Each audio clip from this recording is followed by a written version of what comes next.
இது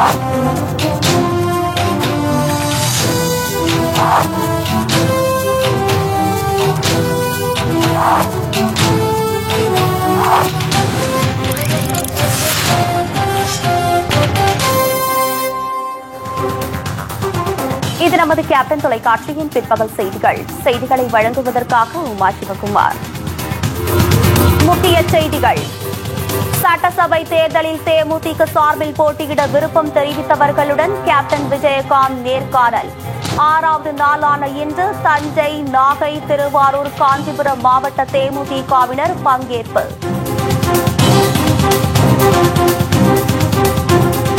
தமிழக மீனவர்களை விடுவிக்க வலியுறுத்தி ராமேஸ்வர மீனவர்கள் 2வது நாளாக வேலை நிறுத்தம். எல்லை தாண்டி மீன்பிடிப்பதை தடுக்க கோரி இந்திய துணை தூதரகத்தை முற்றுகையிட இலங்கை மீனவர்கள் முடிவு.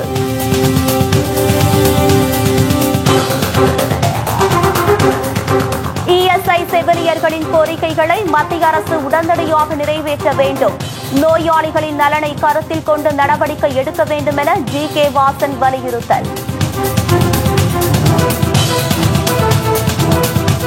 இந்தியாவில் யாருக்கும் ஜிகா வைரஸ் பாதிப்பு இல்லை. முன்னெச்சரிக்கை நடவடிக்கைகள் மேற்கொள்ளப்பட்டுள்ளதாக மத்திய அரசு தகவல்.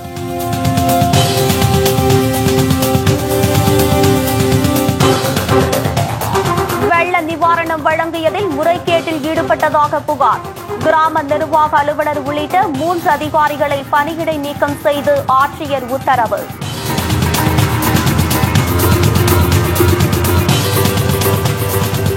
விரிவான செய்திகள். தமிழக சட்டப்பேரவை தேர்தலில் தேமுதிக சார்பில் போட்டியிட விருப்பம் தெரிவித்தவர்களிடம் தேமுதிக தலைவர் கேப்டன் விஜயகாந்த் 6வது நாளாக இன்று நேர்காணல் நடத்தினார். தமிழகம் மற்றும் புதுச்சேரி சட்டப்பேரவை தேர்தலில் தேமுதிக சார்பில் போட்டியிட விருப்ப மனு அளித்தவர்களுக்கான நேர்காணல் திங்கட்கிழமை துவங்கியது. 5ஆம் நாளான நேற்று கோவை, ஈரோடு, திருப்பூர் ஆகிய மாவட்டங்களில் உள்ள தொகுதிகளில் போட்டியிட விருப்ப மனு செய்தவர்களிடம் தலைமை கழக நிர்வாகிகள் நேர்காணல் நடத்தினர். இந்நிலையில் நாகப்பட்டினம், திருவாரூர், தஞ்சாவூர், காஞ்சிபுரம் ஆகிய மாவட்டங்களில் உள்ள தொகுதியில் போட்டியிட விருப்பம் தெரிவித்தவர்களுடன் கேப்டன் விஜயகாந்த் தலைமையில் இன்று நேர்காணல் நடைபெற்று வருகிறது. காலை 9:30 மணி முதல் நடைபெற்று வரும் நேர்காணலில் தேமுதிகவினர் ஆர்வமுடன் கலந்து கொண்டுள்ளனர். நாளை நடைபெறும் நேர்காணலில் நாமக்கல், சேலம், கடலூர் மாவட்டங்களைச் சேர்ந்த தேமுதிக நிர்வாகிகள் கலந்து கொள்ள உள்ளனர். தொடர்ந்து திங்கள் மற்றும் செவ்வாய்க்கிழமையில் சென்னை கோயம்பேட்டில் உள்ள தேமுதிக தலைமை கழகத்தில் நேர்காணல் நடைபெற உள்ளது. நேர்காணலுக்கு வரும்போது கழக உறுப்பினர் அட்டை, வாக்காளர் அடையாள அட்டை, கல்வி சான்றிதழ், தனித்தொகுதிக்கு தேவையான ஜாதி சான்றிதழ் ஆகியவற்றின் அசல் சான்றிதழ்களை கண்டிப்பாக கொண்டுவர வேண்டும் என தலைமை கழகம் அறிவுறுத்தியுள்ளது. இலங்கை சிறையில் உள்ள தமிழக மீனவர்களை விடுதலை செய்ய வலியுறுத்தி 2வது நாளாக நடைபெறும் ராமேஸ்வர மீனவர்கள் வேலைநிறுத்த போராட்டத்தால் பல லட்சம் ரூபாய் வருவாய் இழப்பு ஏற்பட்டுள்ளது. ராமேஸ்வரம், புதுக்கோட்டை, நாகப்பட்டினம் மாவட்டங்களைச் சேர்ந்த மீனவர்கள் 27 பேரை இலங்கை கடற்படையினர் கைது செய்துள்ளனர். மேலும் அவர்களின் 79 படகுகளையும் இலங்கை அரசு 1 வருடத்திற்கு மேல் ஆகியும் விடுவிக்கவில்லை. இதையடுத்து மீனவர்களை விடுவிக்க வலியுறுத்தியும் மத்திய, மாநில அரசுகளின் அலட்சிய போக்கை கண்டித்தும் ராமேஸ்வர மீனவர்கள் நேற்று முதல் காலவரையற்ற வேலைநிறுத்தத்தில் ஈடுபட்டுள்ளனர். 5000த்திற்கும் மேற்பட்ட மீனவர்கள் போராட்டத்தில் குதித்துள்ளதால் ராமேஸ்வரம் கடற்கரையில் சுமார் 3000த்திற்கும் மேற்பட்ட மீன்பிடி படகுகள் நிறுத்தி வைக்கப்பட்டுள்ளது. இதனால் நாள் ஒன்றுக்கு பல லட்சம் ரூபாய் அளவுக்கு இழப்பு ஏற்பட்டுள்ளதாக மீனவ மக்கள் தெரிவித்துள்ளனர். சென்னையில் இருக்கிற துணை தூதரகத்தை நாங்க வர 29ஆம் தேதி முற்றுகை போராட்டம் நடத்துறோம். 8 மாவட்ட மீனவர்கள் அதில் கலந்துக்கிறோம். எங்களுடைய கோரிக்கைகள் வெற்றி அடைகிற வரைக்கும், எங்களுடைய கோரிக்கையை அரசாங்கம் ஏற்று எங்க படகுகள் விடுதலை செய்யற வரைக்கும் நாங்க யாருமே மீன் பிடிக்க போக மாட்டோம். அதாவது இந்திய அரசாங்கத்தில் பலமுறை கோரிக்கை வச்சுட்டோம். இலங்கை தூதரகத்தை முற்றாலுமாவது எங்க விடுதலை ஆகுவாங்க, எங்க படகுகள் விடுதலை ஆகும் சொல்ற ஒரு நம்பிக்கையில நாங்க சென்னையை நோக்கி கிளம்புறதுக்கு தயாராகிட்டு இருக்கோம். இதே கோரிக்கையை வலியுறுத்தி வருகிற 29ஆம் தேதி சென்னையில் உள்ள இலங்கை துணை தூதரக அலுவலகத்தை முற்றுகையிட்டு போராட்டத்தில் ஈடுபட உள்ளதாக மீனவ மக்கள் தெரிவித்துள்ளனர். இதனிடையே பிப்ரவரி 29ஆம் தேதி இலங்கை யாழ்ப்பாணம் பகுதியில் உள்ள இந்திய துணை தூதரகத்தை முற்றுகையிட்டு போராட்டத்தில் ஈடுபட உள்ளதாக இலங்கை வடக்கு பகுதி மீனவர்கள் அறிவித்துள்ளனர்.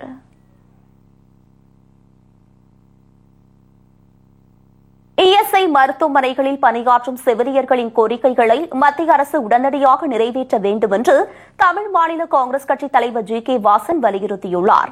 இது தொடர்பாக அவர் வெளியிட்டுள்ள அறிக்கையில், இந்தியா முழுவதும் இஎஸ்ஐ மருத்துவமனைகளில் பணிபுரியும் செவிலியர்கள் ஊதிய உயர்வு, ஊதிய முரண்பாடுகளை களைய வேண்டும் என்பன உள்ளிட்ட 12 அம்ச கோரிக்கைகளை வலியுறுத்தி தொடர்ந்து போராடி வருவதாக குறிப்பிட்டுள்ளார்.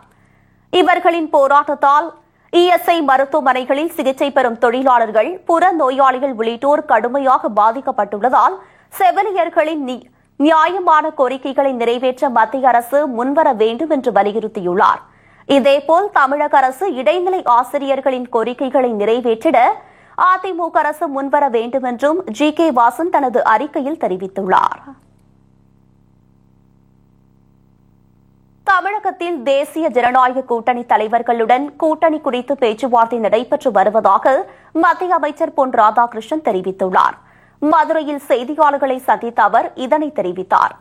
தமிழகத்திற்கு வருகை தரும் தமிழக பார்வையாளர் பிரகாஷ் ஜவடேகர் தேசிய ஜனநாயக கூட்டணியில் உள்ள கட்சித் தலைவர்களுடன் பேச்சுவார்த்தை நடத்தவுள்ளதாகவும், மேலும் பாஜக கூட்டணியில் இணைய விருப்பம் தெரிவித்தவர்களுடனும் பேச்சுவார்த்தை நடைபெறும் என்று கூறினார். மேலும் சட்டமன்ற தேர்தலுக்கு அவகாசம் உள்ளதால் பாஜக வலுவான கூட்டணியை அமைக்கும் என்று பொன் ராதாகிருஷ்ணன் அப்போது நம்பிக்கை தெரிவித்தார். நாளை வருவதற்கான வாய்ப்புகள் இருக்கின்றன. கூட்டணி சம்பந்தமாக ஏற்கனவே அவர்கள் பேசிக் கொண்டிருக்கின்றார்கள். வலுவான கூட்டணி பாரதிய ஜனதா கட்சிக்கு உறுதியாக அமையும். எந்த ஒரு அரசியல் கட்சியும் தங்களது கட்சித் தலைவரை முதலமைச்சராக அறிவிப்பது வழக்கமான ஒன்றுதான் என்றும், ஆனால் கூட்டணி குறித்து பேசும்போது கூட்டணி கட்சிகளின் கொள்கைகளை ஏற்று நடப்பதுதான் தர்மம் என்றும் அவர் கூறினார். இந்தியாவில் யாருக்கும் ஜிகா வைரஸ் தாக்கியதாக எந்த தகவலும் இல்லை என்று மத்திய அரசு தெரிவித்துள்ளது. மக்களவையில் கேள்வி நேரத்தின் போது பேசிய மத்திய சுகாதாரத்துறை அமைச்சர் ஜே.பி. நட்டா, உலக நாடுகளை அச்சுறுத்தி வரும் ஜிகா வைரஸ் இந்தியாவில் யாரையும் தாக்கவில்லை என்றும், இந்த நோய் பரவாமல் தடுப்பது உறுதி செய்ய பல்வேறு அமைப்புகள் மூலம் மத்திய அரசு தொடர்ந்து கண்காணித்து வருவதாக தெரிவித்தார். மகாராஷ்டிரா, கேரளா, தமிழ்நாடு, புதுச்சேரி போன்ற மாநிலங்களில் டெங்கு நோய் தாக்கம் உள்ள போதிலும் டெங்குவை பரப்பும் அதே கொசுக்கள்தான் ஜிகா வைரஸையும் பரப்பும் என்பதால் அந்த மாநிலங்கள் உஷார்படுத்தப்பட்டுள்ளதாக தெரிவித்தார். ஜிகா வைரஸ் பரவாமல் தடுக்க தேசிய எய்ட்ஸ் கட்டுப்பாட்டு அமைப்பு அனைத்து ரத்த வங்கிகளுக்கும் ரத்த தானம் செய்ய முன்வருபவர்களுக்கும் தேவையான ஆலோசனைகளை வழங்கி வருவதாக ஜே.பி. நட்டா அப்போது தெரிவித்தார்.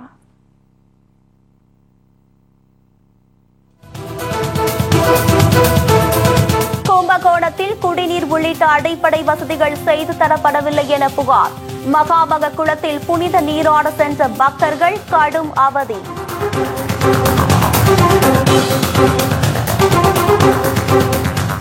ஈரோடு அருகே சரக்கு லாரி மீது கார் மோதி விபத்து. ஒரே குடும்பத்தை சேர்ந்த 3 பேர் நிகழ்விடத்திலேயே உயிரிழந்த பரிதாபம். மற்றும் பல செய்திகள் ஒரு சிறிய இடைவெளிக்கு பிறகு. செய்திகள் தொடர்கின்றது.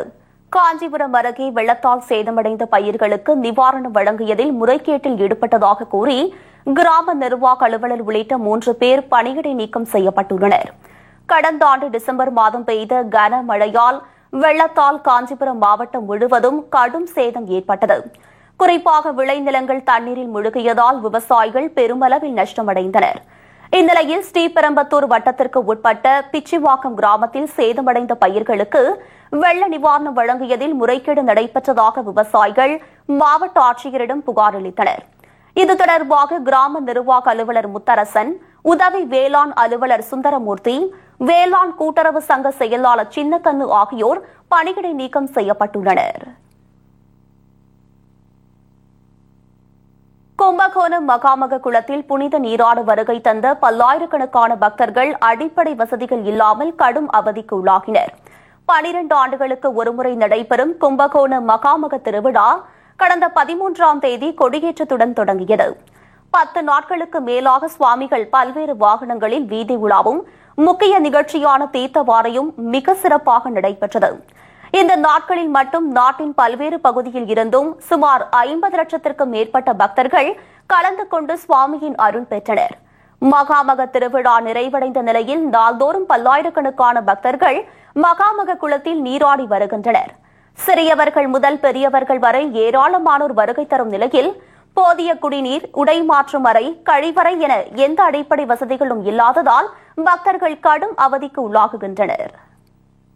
மகாமகா குளத்துக்கு வந்து எல்லாம் சிறப்பாக இருந்தது. இன்னும் ஒன்று நவீன வசதி இல்லை, கழிப்பிட வசதி இல்லை, லேடிஸுங்களுக்கு துணி மாற்ற அறை இல்லை.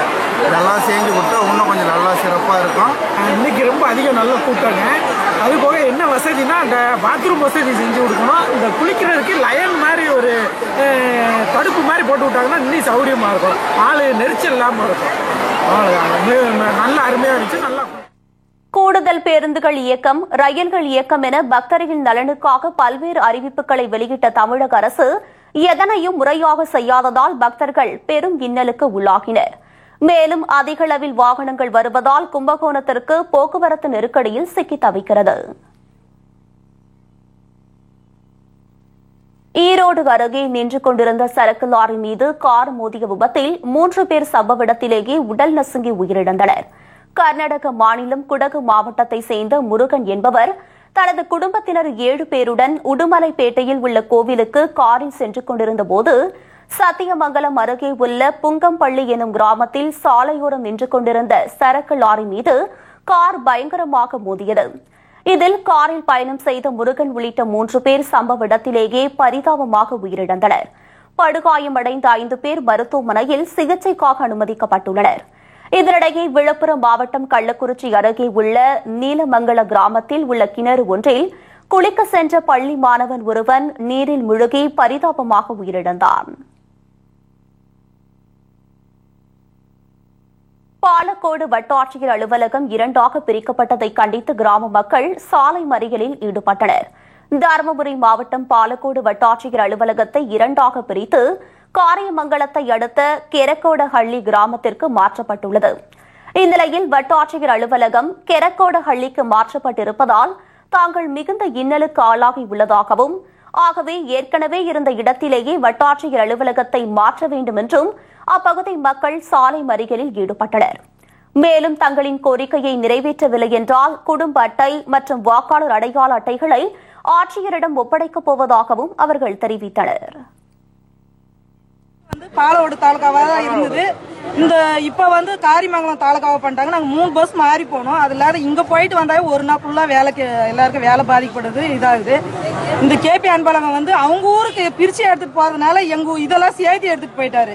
இது ரொம்ப எங்களை ரொம்ப நாங்கள் ஏமாந்து போயிருக்கிறோம். எங்களுக்கு பிரித்து பாலவாடு தாலுகா கொடுக்கலன்னா நாங்கள் கார்டு ஏரி வேலை அட்டையெல்லாம் நாங்கள் சரண்டர் பண்ணுறதா இருக்கிறோம். நாங்கள் இந்த நம்ம கலெக்டர் வர்ற வரைக்கும் நாங்கள் இங்கே உட்காந்து இடத்தைய விட்டு சாகிற வரைக்கும் உண்ணாவிரதம் உட்காருவோம்.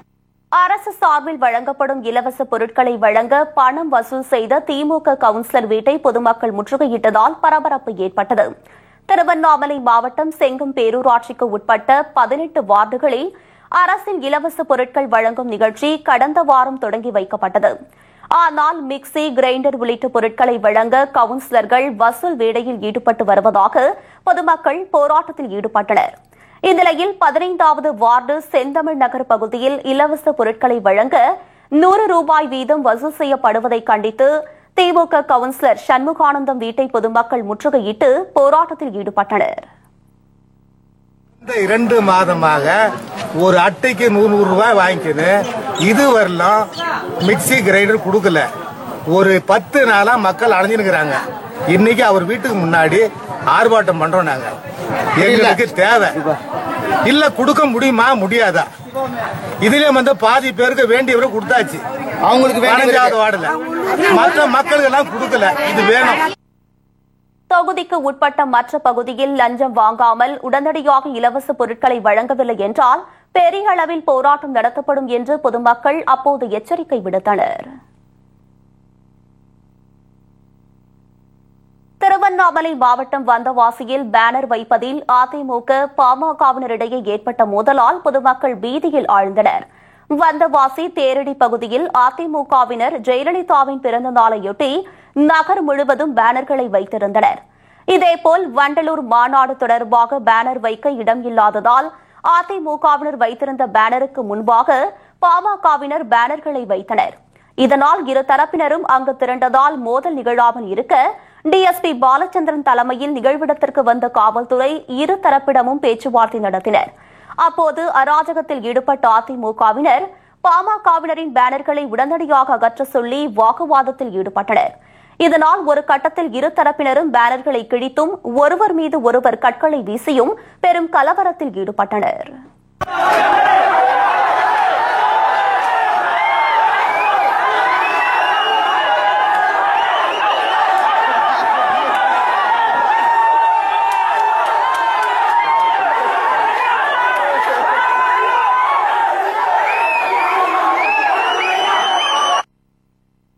அதிமுகவினரின் அத்துமீறலை அடுத்து அப்பகுதியில் இருந்த பொதுமக்கள் அச்சம் காரணமாக அலறியடித்து ஓடினர். தூத்துக்குடி அருகே மாற்றுத்திறனாளிகள் போராட்டம் நடத்த போலீசார் அனுமதி மறுத்ததால் அதிருப்தி அடைந்த மாற்றுத்திறனாளிகள் கோட்டாட்சியரிடம் மனு அளித்தனர். தூத்துக்குடி மாவட்டம் கோவில்பட்டி அருகே உள்ள வடக்குப்பட்டி கிராமத்தில் அரசுக்கு சொந்தமான இடத்தை சிலர் ஆக்கிரமித்துள்ளதாக கூறப்படுகிறது. இதனிடையே ஆக்கிரமிப்புகளை அகற்ற கோரி பார்வை இழந்தோர் மறுவாழ்வு அறக்கட்டளை சார்பாக போராட்டங்கள் நடத்த காவல்துறையிடம் அனுமதி கோரப்பட்டது. இதற்கு போலீசார் அனுமதி மறுத்ததால் அதிருப்தியடைந்த மாற்றுத்திறனாளிகள் கோவில்பட்டி கோட்டாட்சியர் கண்ணபிரானிடம் கோரிக்கை மனு அளித்தனர்.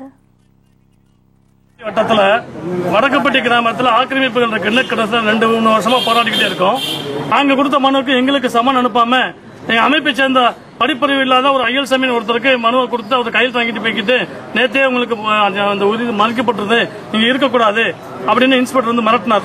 காவல் ஆய்வாளரை கண்டிச்சு ஜனநாயக முறையை போராட்டம் நடத்த 12 நாளைக்கு முன்னாடி எனக்கு கொடுத்த மனுவை ஏத்துக்கிட்டு இன்னைக்கு வந்து நடத்தக்கூடாதுன்னு சொல்றதை நாங்க கண்டிச்சு நீங்க ஆடியோ ஓட்ட மனு கொடுக்க இங்க வந்திருக்கோம்.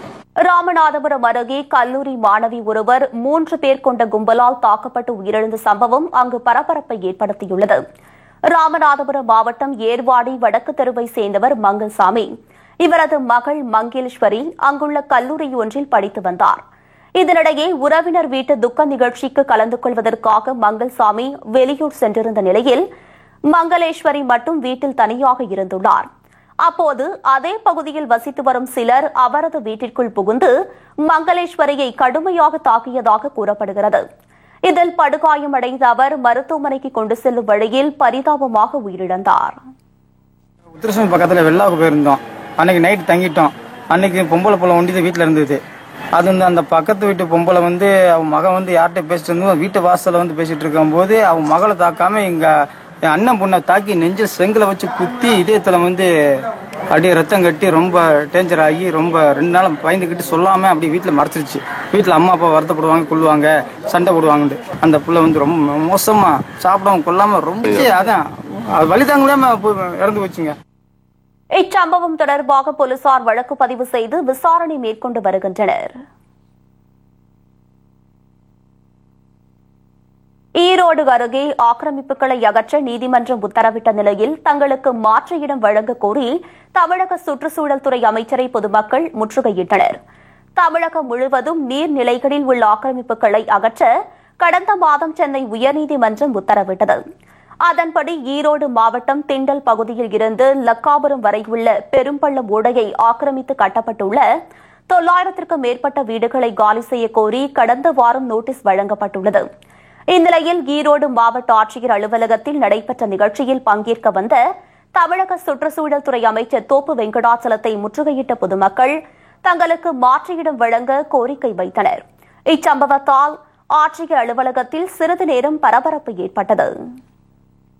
எங்களுக்கு வந்து மாற்று இடம் கொடுத்துட்டு உங்களுக்கு இடம் எடுப்பேன்னு சொன்னாங்க. இப்போதைக்கு வந்து எங்களை வந்து காலி பண்ணுங்க அப்படின்னாங்க. நீங்க போய் மாவட்ட ஆட்சித்தலைவரை போய் பாருங்க. அவங்க 2 நாள் கால அவகாசம் கொடுத்தாங்கன்னா நாங்க வந்து உங்களுக்கு கால அவகாசம் ஒதுக்குறோம். 2 நாளுக்குள்ள நீங்க வந்து வீட்டு பொருளை எல்லாம் வந்து பிரிச்சு முடிக்கிற அளவுக்கு பிரிச்சு எடுத்துக்குங்க அப்படின்னாங்க. இப்போதைக்கு வந்து நாங்க இப்போ வந்து 4 நாள் உங்களுக்கு வந்து கால அவகாசம் தரோம் அப்படின்னு சொல்லியிருக்கிறாங்க.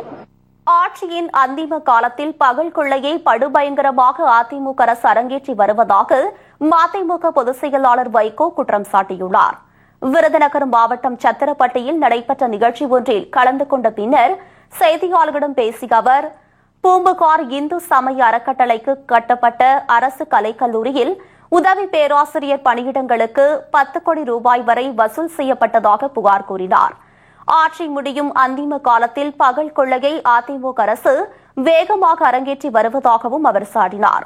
சொத்து குவிப்பு வழக்கில் தலைக்கு மேல் கத்தி தொங்கிக் கொண்டிருந்ததை அறிந்தும் 1000 கோடி ரூபாய்க்கு நிழல் சகோதரியால் திரையரங்கம் வாங்க முடிகிறது என்றால் ஊழல் செய்கின்ற மனோபாவத்தில் இருந்து அவர்கள் திருந்த போவதில்லை என்றும் வைகோ தெரிவித்தார்.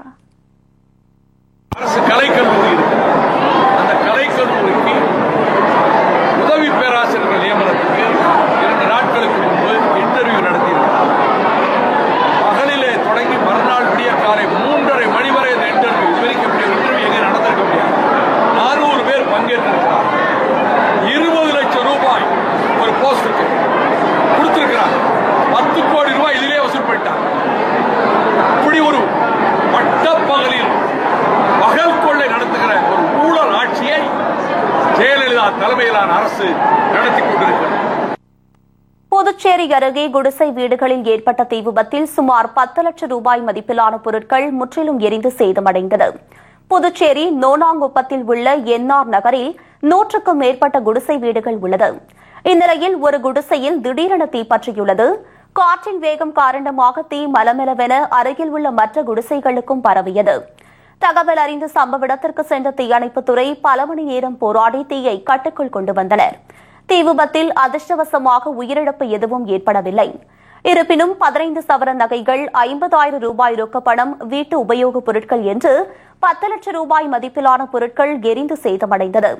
தீ விபத்து தொடர்பாக போலீசார் வழக்கு பதிவு செய்து விசாரணை மேற்கொண்டு வருகின்றனர்.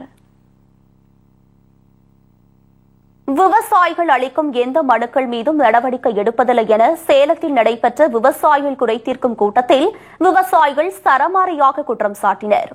மாவட்ட ஆட்சியர் சம்பத் தலைமையில் நடைபெற்ற இந்த கூட்டத்தில் கடந்த 4 ஆண்டுகளாக நடைபெறும் குறைதீர்க்கும் கூட்டத்தில் தங்களது குறைகள் தீர்க்கப்படுவதில்லை என விவசாயிகள் குற்றம் சாட்டினர். அதிமுக அரசுக்கு ஆதரவாக பேசுபவர்களை மட்டும் கூட்டத்தில் பேச அனுமதிப்பதாகவும் இதனால் கூட்டம் முறையாக நடத்தப்படுவதில்லை என்று விவசாயிகள் புகார் தெரிவித்தனர். இதே நிலை நீடித்தால் அனைத்து விவசாயிகளையும் ஒருங்கிணைந்து பல்வேறு போராட்டத்தில் ஈடுபட போவதாக விவசாயிகள் எச்சரிக்கை விடுத்தனர். மாவட்டத்தில் இருக்க உயர் அதிகாரிகள், அனைத்து துறை சார்ந்த உயர் அதிகாரிகள், அதாவது முடிவெடுக்கக்கூடிய அதிகாரிகள் கூடி விவசாயிகளோட அந்த கருத்து கேட்கறதுக்காக குறைதீர்க்கும் கூட்டம் நடத்தப்படுது. ஆனா இங்க கடந்த 3 ஆண்டுகளா இங்க பாத்தீங்கன்னாக்க நாங்க கொடுக்கக்கூடிய மனுக்கு எதுக்கும் உரிய முறையில பதில் தரதில்ல. ஏனோதானு பதில் தராங்க. குறிப்பா என்னை பொறுத்தவரை நான் சேலம் மாவட்ட உழவர்மன்ற கூட்டம் தலைவருங்க சொல்றேன், 50க்கும் மேற்பட்ட மனுக்கள் கொடுக்கப்பட்டு ஒரு மனுக்கள் கூட பிரச்சனையை முடிச்சதா இல்ல. இன்னைக்கு அதையெல்லாம் சுட்டிக்காட்டு சொல்லியிருந்தேன், ஆவணங்களோட சொல்லியிருந்தேன். ஆக இங்க குறைதீர்க்கும் கூட்டத்தில் கொடுக்கக்கூடிய மனுக்களுக்கு உரிய பதில் பலன் தரக்கூடிய அளவுல இல்லைங்கிறதா எங்களுடைய வாதம். கட்சி தாவல் தடுப்பு சட்டம் உயிரற்ற சட்டமாக, அர்த்தமற்ற சட்டமாக உள்ளதாக புதிய தமிழக கட்சியின் தலைவர் கிருஷ்ணசாமி கூறியுள்ளார். தஞ்சையில் பேசிய அவர், அதிமுக ஆட்சியில் தமிழகம் கௌரவ கொலைகளின் களமாக மாறிவிட்டதாக குற்றம் சாட்டினார். மற்ற கட்சி எம்எல்ஏக்களை தங்களுக்கு ஆதரவாக ஆளுங்கட்சியினர் வைத்துக் கொள்வதும், சட்டமன்றம் முடிந்த பின்பு பதவியை ராஜினாமா செய்ய சொல்லி பின்பு கட்சியில் அவர்களை சேர்த்துக் கொள்வதும் ஆரோக்கியமான அரசியலுக்கு நல்லதல்ல என்றார். கட்சி தாவல் தடுப்பு சட்டம் உயிரற்ற சட்டமாக, அர்த்தமற்ற சட்டமாக உள்ளதாகவும் கிருஷ்ணசாமி அப்போது கவலை தெரிவித்தார். கட்சி தாவல் தடுப்பு சட்டத்தை வலுப்படுத்த வேண்டும் என்றும் அவர் வலியுறுத்தினார். கட்சியினர் அல்லது வேறு யாராக இருந்தாலும் சரி, ஒரு கட்சியிலே இருந்து இன்னொரு கட்சிக்கு ஒரு உறுப்பினர் வருகின்ற பொழுது அவர்கள் அப்பொழுது அந்த பதவியை முற்றாக ராஜினாமா செய்துவிட்டு வந்தால் மட்டும்தான் ஏற்றுக்கொள்ளக்கூடிய ஒரு அரசியல் பண்பாடு தமிழகத்திலே அல்ல மற்றும் இந்தியாவிலும் வளர்க்கப்பட வேண்டும். 3 ஆண்டு காலம் அவர்களை அதிமுகவினுடைய ஆதரவாளர் வைத்துக்கொண்டு முடிந்த பிறகு எல்லாம் முடிந்த பிறகு சட்டமன்றம் முடிந்த பிறகு அவர்களை ராஜினாமா செய்வது, மீண்டும் கட்சியிலே சேர்த்துக் கொள்வதெல்லாம் எதிர்கால அரசியலுக்கு இது நல்லதல்ல. தேர்தல் தேதி அறிவிக்கப்பட்ட பின்னர் கூட்டணி குறித்து முடிவு செய்யப்படும் என்றும் கிருஷ்ணசாமி தெரிவித்தார். முன்னதாக தமது கட்சியின் வாக்குச்சாவடி முகவர்கள் மற்றும் கள பணியாளர்களுடன் அவர் கலந்துரையாடினார்.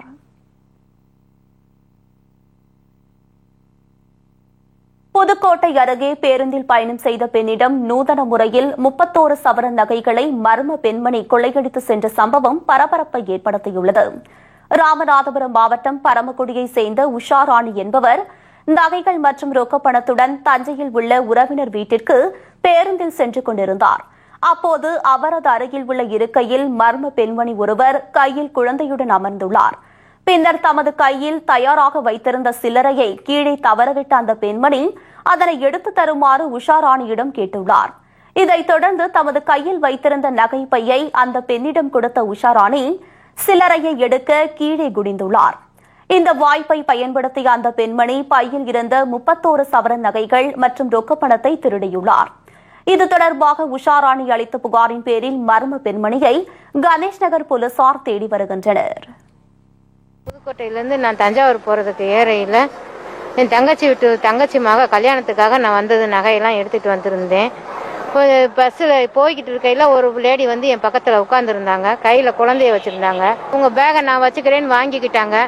அவங்க கையில் கொடுத்துட்டு குனிஞ்சு எடுத்து கொடுத்துட்டு மறுபடியும் பேகை வாங்கி என் மடியில் வச்சுட்டோன்னே கொஞ்சம் தூரம் போனோடனே அவங்க இறங்கி போயிட்டாங்க. பஸ்ஸை விட்டு இறங்கி போயிட்டாங்க. போன பிறகு நான் அடுத்து கொஞ்சம் தூரம் சென்று போன பிறகு அந்த பேகை திறந்து பார்க்கையில் என் பர்ஸில் இருந்த நகையை பர்ஸோடய காணோம். 31 பவுன் 5000 ரொக்கமும் இருந்தது. அதில் ஆசிய கோப்பை கிரிக்கெட் போட்டி பரம எதிரியான பாகிஸ்தானுடன் இந்தியா இன்று பல பரீட்சை. விவரம் இடைவேளைக்கு பிறகு.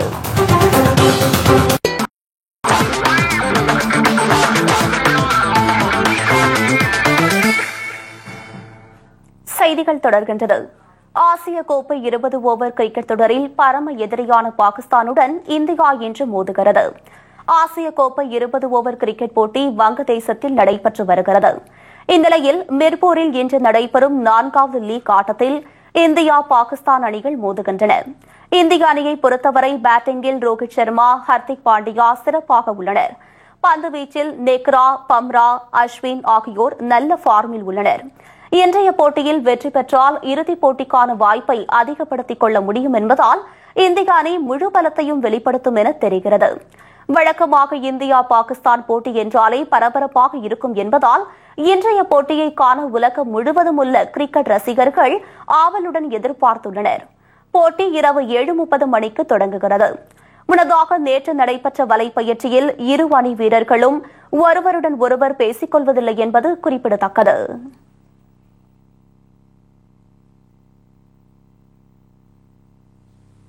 இத்துடன் செய்திகள் நிறைவடைகிறது. மீண்டும் செய்திகள் மாலை 6 மணிக்கு. உண்மை செய்திகளை உள்ளது உள்ளபடி உடனுக்குடன் தெரிந்து கொள்ள நமது கேப்டன் நியூஸ் தொலைக்காட்சியை பாருங்கள். வணக்கம்.